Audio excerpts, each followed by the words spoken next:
Hello everyone and welcome to Tech with Robert to get started with the T-SQL course. In this lecture we're going to briefly look at the agenda on what we will be covering in this course and sort of the basic section. So when we talk about, I'm going to start off by, I have designed this course for sort of so that sort of everyone has something to gain from it, whether you work with SQL in your day-to-day life and you're just looking for some tips and tricks, you will find some here, or whether like you just you've never written your own SQL query. And so this is just to sort of give you an idea of what we will be covering in the basic section of this course. So we're going to we're going to start off by obviously installing SQL Server and installing the SQL Server Management Studio. And the SQL Server Management Studio is the program, the software that we will be using to connect to and interact and write queries to our SQL Server. So that is the program that we use to query data against our SQL Server. And then the first couple of lectures, we're going to obviously import the AdventureWorks database, because most of the examples that I am showing in throughout my lectures will be based on tables from the AdventureWorks database. So if you want to follow along in real time, you need to have the AdventureWorks database installed. And I'm going to show you where you can download it and how you can import it to your SQL Server. And then we're going to continue. We're going to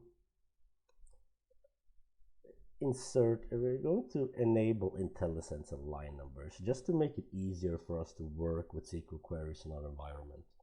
And then we do, when we've done all of these things and we're ready to start, learning SQL, we're going to jump right in and talk about the select statement. So we're going to learn how to select columns from the table, and also how we can use the select star to select everything that there is in a table. And then we're going to go into a topic with filtering queries. So we're going to look at how we can filter queries with the where and or statements. And we're also briefly going to look at some more filtering with in and not in operators. And SQL Server has pretty sophisticated capabilities of searching for patterns in strings. So we're going to take a look at a couple of these with the like operator. And then we're going to jump over to talking about aliases and how we can create custom columns, because in the intermediate section we're going to talk a lot about joins. And when we work with joins, we will have to, or not have to, but it's going to be a lot easier if we work with aliases, and if we get used to sort of get used to the idea of applying aliases on our tables that we're using with. It's going to help us a lot when working with joins in the later chapter.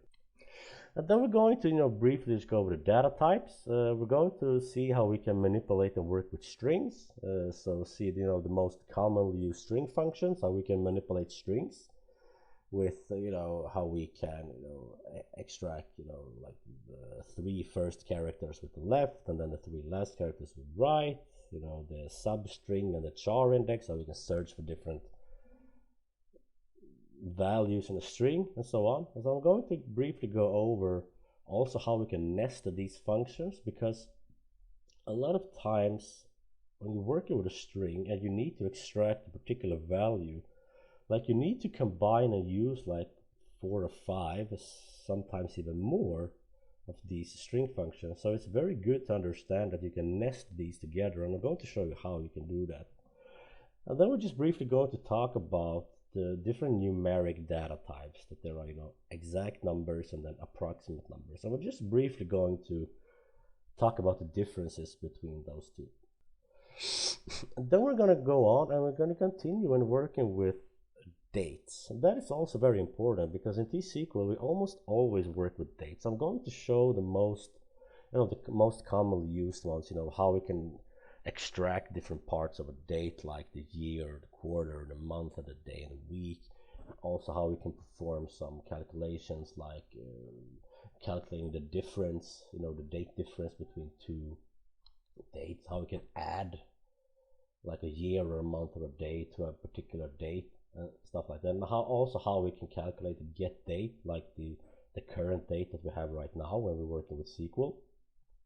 And then we're going to move on and talk a lot about the group by statements and aggregations. And that is a very important topic in T-SQL, because like if you work as a data analyst, or a data scientist or whatever, you're going to work very closely with the data that you're going to perform algorithms on. So you really need to understand and get to know the data. So we're going to introduce a couple of aggregate functions like count, min and max, and sum, and an average. And then we're just briefly going to look at the rest of the aggregate function that T-SQL provides for us. And I'm going to spend quite a lot of time talking about the group by clause, because that's a very important concept, and I really recommend you to really understand that concept before we move on to the more intermediate sections, where we were talking about joins, views, stored procedures, subqueries, unions, and all that.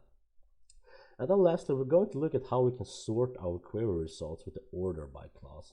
And we're also going to take a look at the distinct function. I notice now that I haven't written it here, but I'm also going to include, working with a distinct function. So let's say we have a table with a lot of customers, and for each customer we are storing the country that they live in. So let's say that we have like 60,000 customers, and we wanted to just get a list of, so what different countries do our customers live in? So instead of just getting a list with 60,000 values, where we get repetitive values like, this customer here, the first 20 customers live in Sweden, so that we get Sweden, and so on.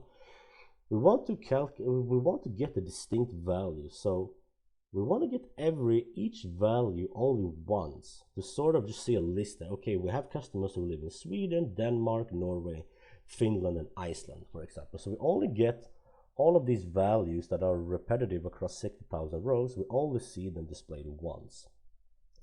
So I hope you guys enjoy this agenda, and I really hope that you want to follow me along on this T-SQL journey.